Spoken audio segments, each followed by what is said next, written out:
Benjamin Festivala Cilo'ya bi klam û govendên gencan li ser berfê bi dawî bû.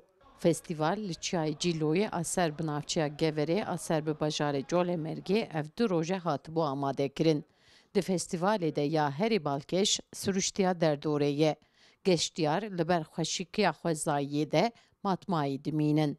Hede gera bixweşe, mesela milletê me gerek nizanin. Derve Avrupayê başka şehirlerden falan tine liye bixwat gerin ama milletê me gewarê bixwe çica nehatine liye.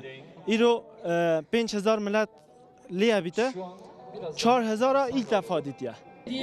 Kemî car ez yê Sûran hate, rastî dîmeneke zor zorê xweş e, fîstîvaleke ciwan e. Her çende işte emayê dest pê nekiriye, bes çawarekên kûçekî ciwan hebîte înşallah. Domatê dest xweşiyê cemaet hemî keyin. Zor zor xweş e. Sirûsekî ciwan ciwan e.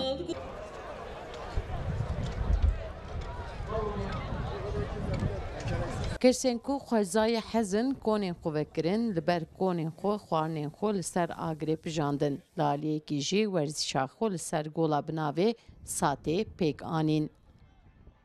Gela xweş e. Tabii zaten ama cihê me Kurdistanê hemû der xweş e. Warê Kurdistanê çiyoyên me ve xweş in. Em hezkin bisteh bo çiya bigerin. Tabii em dixwazin tişto nexweşî jina me ro bît ku sadece festîval ona caro ku em hez jî kirin. Cama me hemû ayalî xwe ve bêne vê derê me nebe keyfxweşiyên me ne. Sa xweş e, gelohê xweş e, hatinê xweş e. O milletê verê gelek hej verê ketî, hesê dîn û millet hatî, ji Batmanê hatî, Cezîrê hatî, Solopya hatî, yabancı devlet hatî, her kesek hatî yani gelek xweş. Em hemî pê keyfxweşîn ku ev millete hemî hatî.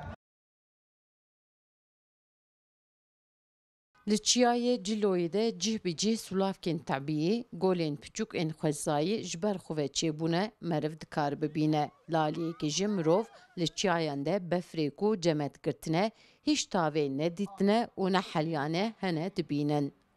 Sevda Kaplan, Kurdistan TV, Bajaroka Gever, ser bi bajarê Colemêrgê.